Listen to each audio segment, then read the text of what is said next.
But first, Fed Governor Chris Waller breaks the Jay Powell groupthink and demands a rate cut right now. And that's the subject of the riff.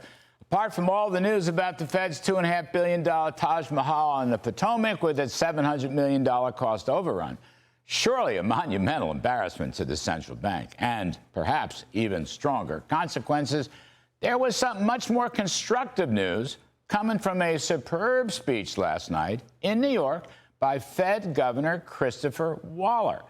Waller became the first Fed board member to break ranks with too late Jay Powell when he boldly stated that Fed policy is 125 to 150 basis points too tight and advocated that the Fed should begin its policy easing and interest rate cutting right away at their July 29 to 30 meeting in just a few days.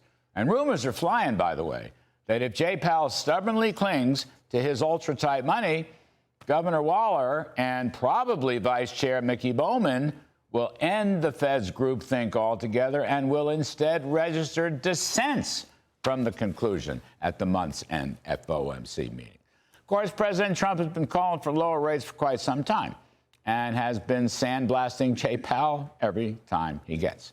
Waller was a Trump appointee during the first term, but his speech last night was no simple political statement. Quoting my friends at Bretton Woods Research, Waller presented a carefully built analytical case that consumer spending is weakening, private sector job growth may be stalling out, and most importantly, Waller took great pains to argue that tariffs are one-off increases in the price level and do not cause inflation beyond just a temporary surge. Quoting from his speech, standard central banking practices is to look through such price level effects as long as inflation expectations are anchored, which they are. Waller believes a neutral policy rate would be about 3%, but today it's about 4.5%. Therefore, 150 basis point rate cuts are in order.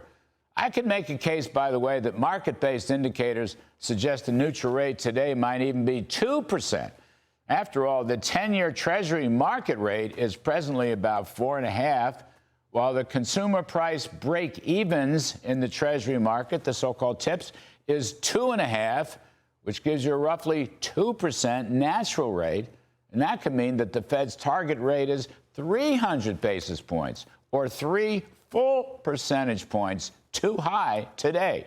But we can quiver about all that some other time. The key point right now is that Chris Waller argues time and again in last night's speech that a large share of tariff increases will not be passed on to consumers.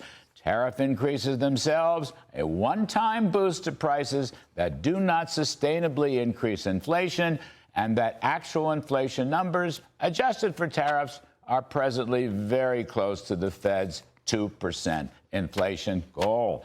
And Mr. Waller concludes that current tight money led by Jay Powell has got to be changed beginning this month. And that's the riff.